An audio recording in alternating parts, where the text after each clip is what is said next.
Jesus is Lord Ministries, building relationship with God.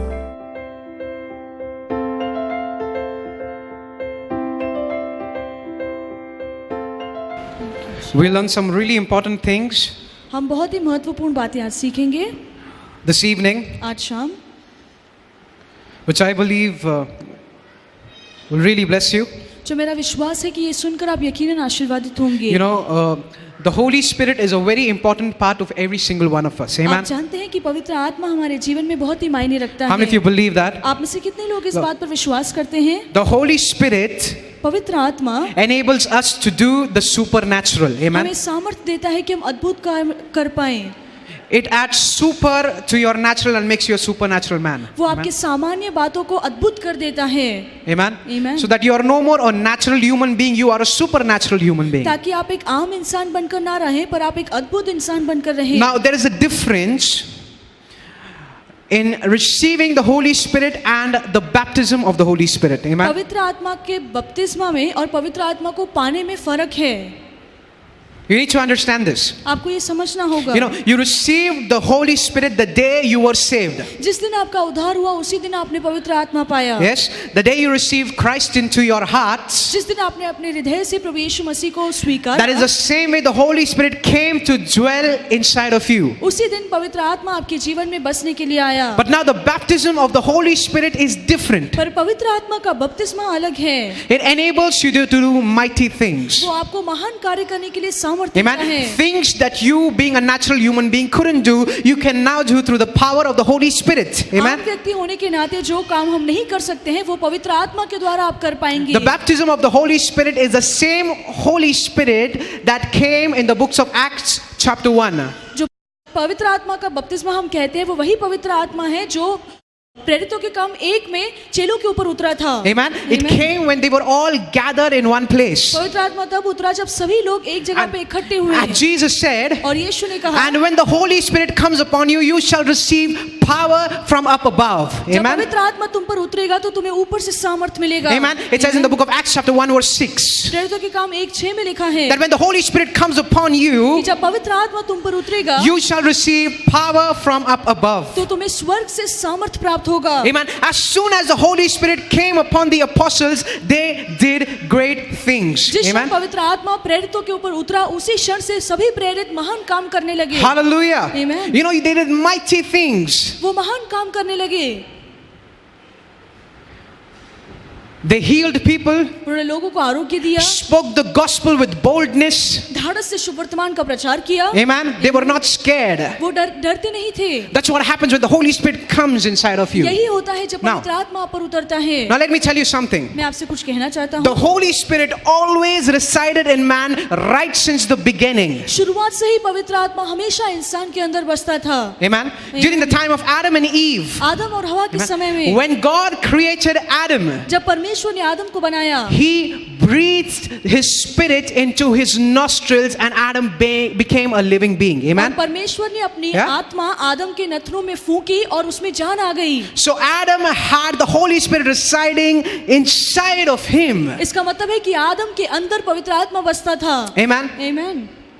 But then और फिर God said, परमेश्वर ने कहा you have all the trees in the garden, कि इस अदन की वाटिका में सभी पेड़ तुम्हारे लिए but हैं, one tree, पर एक जो पेड़ है that is a tree of the knowledge of good and evil, you cannot eat of that tree. जिस पेड़ में बुरे और भले का ज्ञान है उसका फल तुम मत खाना, For the day you eat of that tree, you shall surely die. क्योंकि जिस दिन तुम इस पेड़ से फल खाओगे तुम यकीनन मरोगे। Now, there are a lot of people who come up to me and ask me, why did God ever at the first place have to plant a tree in the garden? बहुत से लोग मुझसे आके पूछते हैं यदि परमेश्वर चाहता था कि आदम और हवा उस पेड़ से फल Yeah. ना खाए तो परमेश्वर ने उस पेड़ को वहां पर क्यों लगाया? If he knew that they could be tempted, यदि परमेश्वर जानता था कि वो देखकर वो खाएंगे why at the first place did he have to put that tree in तो the क्यों garden? परमेश्वर ने वो पेड़ को आदन की वाटिका में So that they रखा could be tempted and have it. कि वो देखकर वो खाने लगे?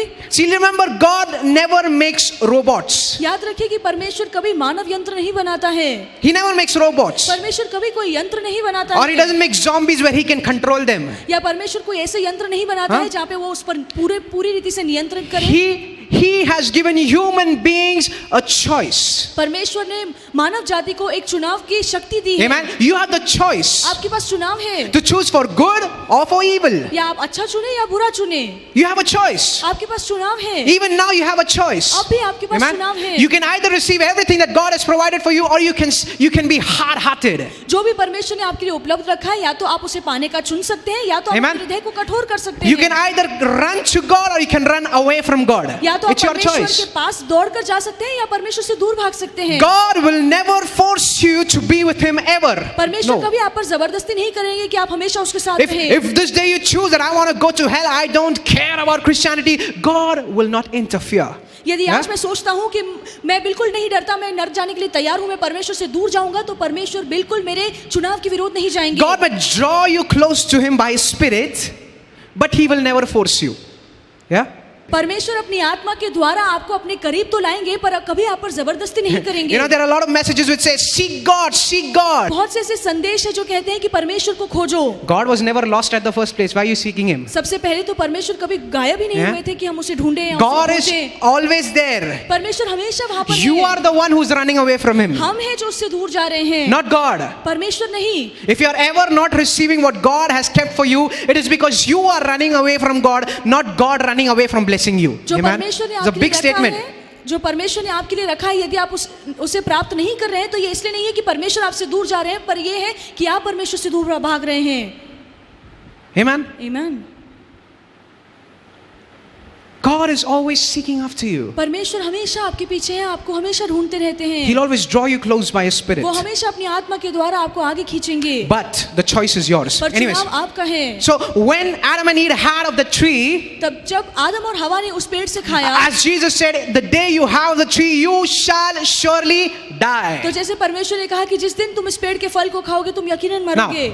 Now, God was not basically speaking of a physical death there, परमेश्वर शारीरिक मृत्यु की वहाँ पे बात नहीं कर रहे थे, because Adam and Eve lived more 400 years after that thing क्योंकि happened. फल खाने के बाद भी Approximately आदम और 400. हवा 400 साल तक जीते रहे। Amen? But they died spiritually. पर वो आत्मिक तौर से मर गए। There was a spiritual death had happened. Amen? आत्मिक मरण उनके जीवन में Now, हुआ। sin entered into holy Adam. जो पवित्र आदम था उसके अंदर पाप ने प्रवेश किया। Now no more could the Holy Spirit reside inside of Adam, because the Holy Spirit is holy. अब क्योंकि पवित्र आत्मा बहुत ही Yeah. पवित्र है और आदम के अंदर पाप ने प्रवेश किया था, इसलिए पवित्र आत्मा अब आदम के अंदर नहीं बस सकता था, Because the Holy Spirit is holy. क्योंकि पवित्र आत्मा बहुत ही पवित्र He है। cannot reside in an unholy temple. वो ऐसे मंदिर में नहीं जिएगा जहाँ पे वो मंदिर अपवित्र है। Amen? Amen. So that is the very purpose Jesus came. Amen? इसी मकसद के कारण यीशु आए। Amen? And He took away the sin problem. और यीशु ने पूरे पाप की परेशानी And को दूर according किया। to 2 Corinthians chapter 5 verse 21, और 2 Corinthians 5:21 के अनुसार He who knew no sin became sin for us, that we again like Adam might become the righteousness of God. Hallelujah.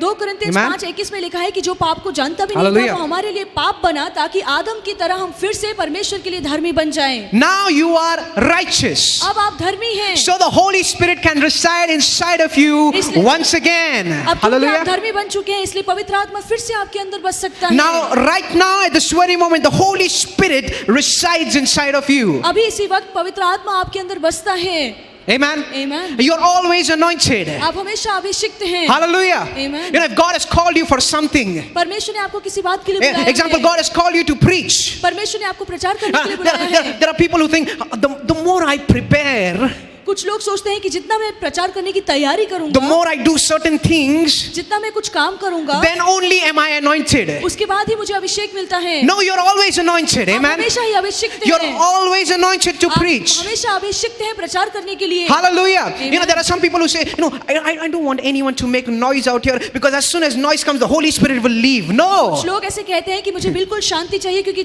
थोड़ा भी अगर शोर होगा तो पवित्र आत्मा छोड़कर चला जाएगा, पर ऐसा नहीं है। He doesn't leave you nor come back again and then go after you go holy to holy, and again come back again, then go. No, He doesn't go. ऐसा नहीं है कि जब आप अपवित्र बन जाते हैं तो पवित्र आत्मा आपको छोड़कर चला जाता है और फिर से आता है, ऐसा नहीं है। He is come to stay with you forever. पवित्र Amen. आत्मा इसलिए आए हैं कि वो हमेशा आपके साथ And रहे। He's always inside of you. और वो हमेशा आपके अंदर है। Jesus said, the Comforter shall come who shall abide with you forever. और Amen. यीशु ने कहा जो सांत्वना देने वाला आने Forever. वाला है वो हमेशा तुम्हारे साथ रहेगा। Amen. आमीन। Don't ever think that something happens so the Holy Spirit leaves or the anointing left me. I don't feel the anointing anymore. No, you're always anointed. कुछ Hallelujah. लोग कहते हैं कि कुछ तो हुआ है इसलिए अभिषेक चला गया है, पवित्र आत्मा मुझे छोड़कर चला गया। ऐसा कब नहीं होता है। पवित्र आत्मा हमेशा आपके साथ रहता है। परमेश्वर का अभिषेक हमेशा आपके ऊपर है। You've got to come to the realization. आपको इस एहसास में आना है। Hallelujah. Amen. That the Holy Spirit is always inside of you. कि पवित्र आत्मा Now, हमेशा आपके अंदर है। can you open your Bibles to Genesis chapter 8 verse 8? आइए हम अपनी बाइबल खोलें उत्पत्ति 8:8। Let's learn the 3 dispensations of the Holy Spirit. आइए हम पवित्र आत्मा के बारे में सीखेंगे। 3 very important dispensations. पवित्र आत्मा के 3 महत्वपूर्ण जो समय है उसके बारे में हम सीखेंगे। Genesis chapter 8 उत्पत्ति 8 verse 8. और उसकी 8वीं आयत। Okay, are you there? क्या आपको वचन मिला है? Genesis chapter 8 verse 8. उत्पत्ति 8:8। Now, before we start reading these verses, इसके पहले कि हम ये वचन पढ़ना शुरू करें, let me tell you something. मैं आपसे कुछ कहना चाहता हूँ। The time when Jesus was being baptized, जिस समय यीशु मसीह का बपतिस्मा हुआ, John saw the Holy Spirit come in the form of a dove on Jesus. Yeah. तो यूहन्ना ने देखा कि आत्मा कबूतर के रूप पे प्रभु यीशु पर उतरा। Now, don't think that the Holy Spirit is a dove. पर No. ऐसा ना सोचिए कि पवित्र आत्मा एक कबूतर है। No, the Holy Spirit is a spirit. पवित्र आत्मा एक आत्मा है। But there are certain things when you see spiritually, you cannot explain it in natural language. पर कुछ ऐसी Yeah? बातें हैं जो आत्मिक बातों को आप इस सामान्य भाषा में नहीं समझा सकते हैं। There are people who have seen visions. कुछ ऐसे लोग हैं जिन्होंने दर्शन But, देखे but, हैं। but it's very difficult for them to put it in words on what they exactly saw in the spiritual realm. पर It's very उनके difficult. लिए जो आत्मिक जगत में उन्होंने दर्शन देखा है शब्दों में बयान करना बहुत कठिन हो जाता है। Spiritual things are hard to explain in natural language. Always आत्मिक understand. बातों को इस धरती की भाषा में Yeah? समझाना बहुत So कठिन है। John the Baptist said the Holy Spirit came upon him as in the form of a dove, not exactly a dove, it's in the form of a dove. तो यूहन्ना बपतिस्मा देने वाले ने कहा Yeah? कि मैं देख रहा हूँ कि पवित्र आत्मा कबूतर के रूप में यीशु पर उतरा है, पर वो कबूतर नहीं है। Yeah, because he saw something that was spiritual and couldn't be explained in natural language. यूहन्ना ने कुछ ऐसा Yeah? देखा था जो आत्मिक था और इस धरती की भाषा में वो उसे समझा नहीं पाया। In the same way, let's read Genesis chapter 8 verse आइए 8. हम पढ़ें उत्पत्ति 8:8। Okay, now this is what happens after the flood. और बाढ़ के बाद यही होता है। The flood had stopped. It stopped raining after 40 days and 40 nights. और 40 दिन और 40 रात के बाद जब बारिश आनी And बंद हो now गई Noah sends out a dove. Now और read. नूह एक कबूतर को बाहर Now भेजता listen. है Okay. And he sent forth a dove from him और फिर उसने अपने पास से एक कबूतर को बाहर भेजा to see if the waters were abated from the face of the ground. ताकि वो देखे कि भूमि पर से जल घटा है कि नहीं। Yeah. But the dove found no rest for the sole of her foot, and she returned unto him into the ark. उस कबूतर को अपने पैर टेकने के लिए कोई आधार न मिला तो वह उसके पास जहाज में लौट आई। For the waters were on the face of the whole earth. Then he put forth his hand and took her and pulled her into the ark again. क्योंकि सारी पृथ्वी के ऊपर जल ही जल छाया था, तब उसने हाथ बढ़ाकर उसे अपने पास जहाज में ले लिया। Okay, verse 10. और 10वीं आयत। And he stayed yet another 7 days, and again he sent forth the dove out of the ark the second time.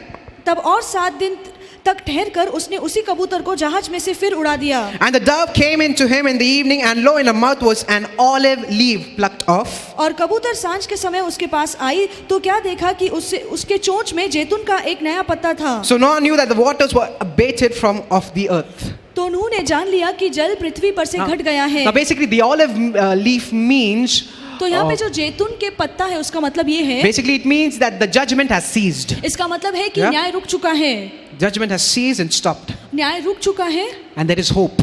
और अब आशा है। The first time the dove came, जब पहली बार कबूतर आती है it couldn't find any place to तो rest her उसको soul. पैर को टेकने के लिए कोई जगह नहीं So it milli, came back. क्योंकि इसलिए वो फिर से जहाज में The लौट कर second time I. it came with an olive leaf. और दूसरी बार जब कबूतर जहाज में लौट कर आई तो वो जैतून का Yeah. पत्ता लेकर आई। The judgment has ceased. There is hope. इसका मतलब है कि न्याय थम चुका है और अब आशा है। Amen. आमीन।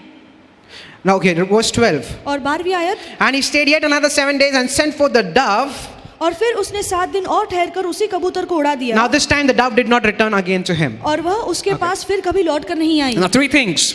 और 2 बातें। First, सबसे पहले when the dove was sent, जब कबूतर को भेजा गया it did not find any place to rest. उसके पैर को टेकने के लिए कोई जगह नहीं मिली, So it came back again. इसलिए फिर से वो जहाज में लौट कर आई। Amen. In the same way, उसी रीति से when the Holy Spirit would come on the prophets of old in the Old Testament, जब पुराने करार में नबियों के ऊपर पवित्र आत्मा उतरता, it would only stay on them for a while and come back. तो पवित्र आत्मा केवल थोड़े समय के लिए उनके ऊपर ठहरता Because, और उसके because बाद like I फिर told से you, लौट कर आता। yeah, because like I told you, since the time Adam sinned, क्योंकि मैंने आपसे कहा कि जब से आदम ने पाप किया, the Holy Spirit could not reside in any human being. तो पवित्र आत्मा किसी की भी इंसान के अंदर नहीं रह So the पाता। Holy Spirit would just come upon some people for a while and then return back again. इसलिए पवित्र आत्मा केवल थोड़े Yeah? समय के लिए कुछ लोगों के ऊपर उतरता और फिर से लौट कर आता, Because their temple was not holy. क्योंकि उनका Now, जो मंदिर है वो पवित्र नहीं था। we have examples यहाँ पे उदाहरण है of Samson.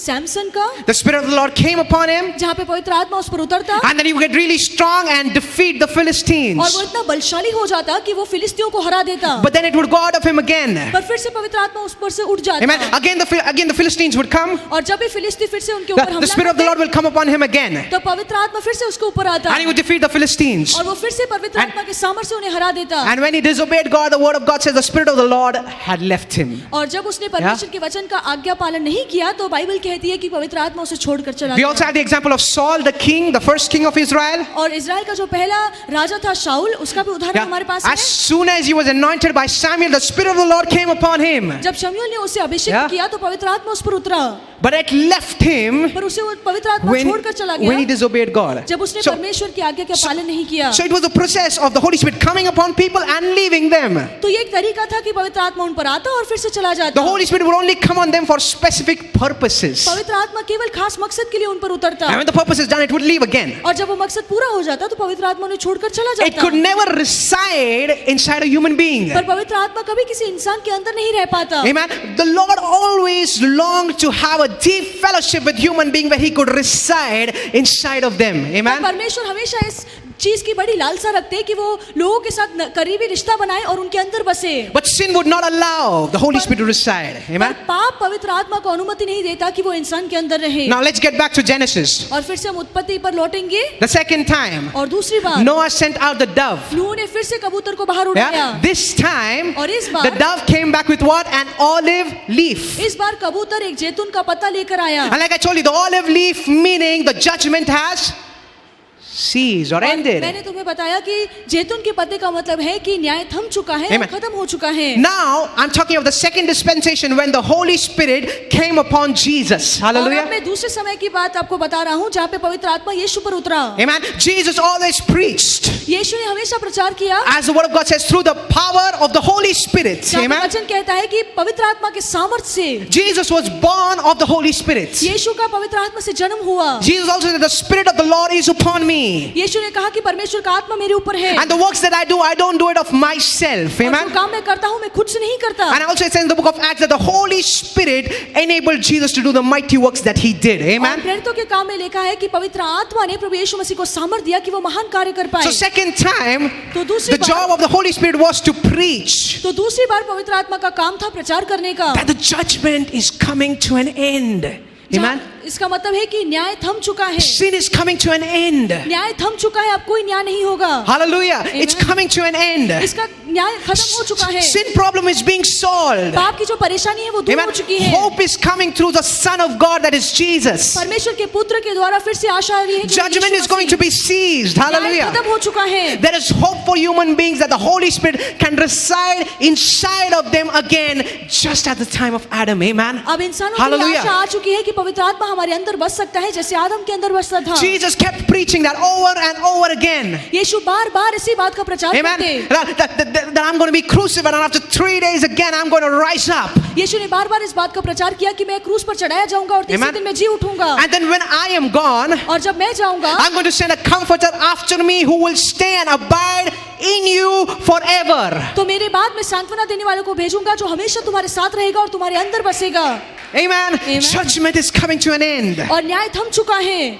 Hallelujah. Hallelujah. And now let's go back to Genesis again. और फिर से हम उत्पत्ति की ओर लौटेंगे The third time, और तीसरी बार The third time Noah sent the dove out again. तीसरी बार जब नूह ने उस कबूतर को उस जहाज से बाहर उड़ाया, It did not come back तो वो again. कबूतर फिर से कभी नहीं लौट कर Amen. आया। In the day of Pentecost, और पेंतिकोस्त के दिन में when the Holy Spirit was put upon जब पवित्र आत्मा प्रेरितों के ऊपर उतरी, believers, विश्वासियों के it ऊपर, came to abide in you forever. तो Hallelujah. पवित्र आत्मा हमेशा के लिए आपके अंदर Amen. बसने के लिए Just आया। as the dove did not return back the third time, और जिस रीति से हम देखते हैं कि तीसरी बार कबूतर फिर से लौट कर नहीं गया, the Holy Spirit is going to reside in you forever and ever now. इसी Hallelujah. रीति से पवित्र आत्मा हमेशा Amen. और हमेशा के लिए आपके अंदर बसेगा। Right now, this very moment, it is inside of you. और अभी इस वक्त भी पवित्र आत्मा आपके अंदर है, He is there. वो आपके अंदर Amen. है। There is a volcano of power inside of you right now at this very moment. Amen. अभी इसी क्षण पवित्र आत्मा का सामर्थ आपके अंदर कार्य कर रहा है। Hallelujah. Amen. And He will never leave you और वो आपको कभी नहीं छोड़ेगा, nor forsake you. ना आपका कभी त्याग करेगा। The reason is, इसका कारण ये according to है, Ephesians chapter 4, इफिसियों की किताब 4 that के अनुसार your spirit was recreated in righteousness and true holiness. कि Amen. आपकी आत्मा पुनः निर्माण हुई थी धार्मिकता में और पवित्रता में, Now your spirit is righteous and holy. और अब आपकी आत्मा धर्मी और पवित्र है। And according to Ephesians chapter 1, और इफिसियों की किताब 1 के अनुसार you have been sealed by the Holy Spirit. और पवित्र Amen. आत्मा की छाप आपके ऊपर लगी है। You know what it means to be sealed by the Holy Spirit? आप जानते हैं कि पवित्र आत्मा की छाप लगने का मतलब क्या है? You know there are products which are sealed हम जानते हैं कि ऐसे मार्केट में चीजें मिलती हैं जहाँ पे सील लगी होती है, छाप लगी होती है, so that the outside corruption cannot touch it. Amen. वो पूरी रीति से बंद होता है। इसका मतलब है कि बाहर की गंदगी अंदर न जाए। Your righteousness is sealed, packed by the Holy Spirit. Nothing can touch it. Amen. इसका मतलब है कि Hallelujah. पवित्र आत्मा ने आपकी धार्मिकता को पूरी रीति से घेर रखा है और कोई भी दुनिया की गंदगी आपके अंदर नहीं जा सकती। None of your sins can make you unrighteous. Hallelujah. आपका कोई भी पाप आपको अधर्मी नहीं ठहरा Because सकता, you're sealed, packed by the Holy Spirit. क्योंकि पवित्र आत्मा ने आपको पूरी रीति से धार्मिकता से And you घेर are लिया है righteous. और आप धर्मी हैं। Amen. Amen. Let me give you verses now. What has happened in you? और Hallelujah. आपके जीवन में क्या हुआ है उसके लिए मैं आपको वचन दूंगा। How many of you are understanding? आप में से कितने लोगों को ये समझ में आ रहा है? Amen. Amen. Oh, this is important. और ये बहुत ही महत्वपूर्ण है। It says in the book of Corinthians, कुरिन्थियंस की किताब में लिखा है, but it says that your body right now, don't you know that your body is the temple of the Holy Ghost? Bible Amen. कहती है कि क्या तुम नहीं जानते कि तुम्हारा शरीर पवित्र आत्मा का मंदिर Your है? body is what? A residing place for the Holy Ghost to stay in. तुम्हारा Amen. शरीर पवित्र आत्मा के लिए बसने का स्थान है। It stays in you. वो आपके अंदर निवास करता The है। Holy Spirit is in you. पवित्र Amen. आत्मा आपके अंदर है। Now just imagine how powerful Samson was every time the Spirit of the Lord came upon him. तो Amen. कल्पना कीजिए कि शमशोन कितना सामर्थशाली हो जाता जब भी पवित्र आत्मा उस पर उतरता। He would defeat thousands and thousands of Philistines. हजारों हजारों फिलिस्तियों को वो हरा देता। Now just imagine how powerful you are when the Holy Spirit is in you. तो सोचिए कि आप कितने ज्यादा सामर्थशाली होंगे क्योंकि अब तो पवित्र आत्मा आपके अंदर है। And it always is in you. और वो Hallelujah. हमेशा आपके अंदर रहेगा। You are more powerful than Samson. आप शमशोन से ज्यादा सामर्थशाली If you हैं। actually understand what capabilities you have inside of you. Amen. यदि आप समझ लें कि आपके अंदर कौन सी क्षमताएं हैं। The word of God says the same Spirit that raised Christ from the dead lives inside of you right now. प्रभु का Amen. वचन कहता है कि जिस पवित्र आत्मा ने यीशु मसीह को मृतकों में से जिलाया है वही पवित्र आत्मा तुम्हारे अंदर है। Amen. Resurrection power lives inside of you right इसका मतलब now. है कि पुनरुत्थान का सामर्थ हमारे अंदर है। Hallelujah. Amen. You are powerful people. आप सामर्थशाली लोग All हैं। authority in heaven and earth and under the earth is given unto you right now. स्वर्ग धरती और धरती के नीचे का जो भी अधिकार है और सामर्थ्य वो आपको दिया गया है। The things that you cannot do, you can do through the Holy Spirit. जो Amen. बातें आप नैसर्गिक तौर से नहीं कर सकते हैं वो आप पवित्र आत्मा के द्वारा कर सकते हैं। Start speaking in tongues. अन्य भाषा में बोलना शुरू कीजिए Energize yourself. Amen. और अपने आप को सामर्थ्य से भर दीजिए। Stir up the power that is there inside of you. Every time you speak in tongues, you stir up the power that is there inside of you. Amen. जब भी आप अन्य भाषा में बात करते हैं तो जो सामर्थ्य आपके अंदर है आप उसे और बढ़ाते हैं। Amen. Amen. So you understood the three dispensations of the Holy Spirit. तो हमने देखा है कि 3 पवित्र आत्मा के जो कार्य हैं, First, he would come and go. सबसे पहले वो आता और फिर चला Come on, जाता, people, and then go. आता लोगों के ऊपर और फिर से चला जाता। Second, he came and inspired Jesus to speak that the judgment is over. और दूसरी बार पवित्र आत्मा यीशु पर उतरा ये बताने के लिए कि न्याय थम चुका है। And now third, he resides in you. और Amen. तीसरा अब पवित्र आत्मा आपके अंदर निवास Come on, करता है। lift your hand and say, the Holy Spirit resides in me. अपने हाथ को उठाकर ये एहसास रखते हुए कहिए कि पवित्र आत्मा मेरे अंदर निवास Come on, करता say, है। say, the Holy Spirit is in me. कहिए पवित्र आत्मा मेरे अंदर है। The same power that raised Christ from the dead lives in me. जिस आत्मा ने प्रभु यीशु मसीह को मृतकों में से जिलाया वही सामर्थ्य और वही आत्मा मेरे अंदर है। Amen. Say, I am anointed. कहिए मैं अभिषिक्त Say, I हूँ। am blessed. कहिए मैं I आशीर्वादित can do हूँ। supernatural मैं things अद्भुत काम कर सकता हूँ because the Holy Spirit lives in me. क्योंकि पवित्र आत्मा मेरे अंदर निवास And the करता Spirit of the है Lord lives in me. और Hallelujah. परमेश्वर का आत्मा मेरे अंदर वास करता है। Hallelujah. God bless you. हालेलुया, प्रभु आपको आशीष दे।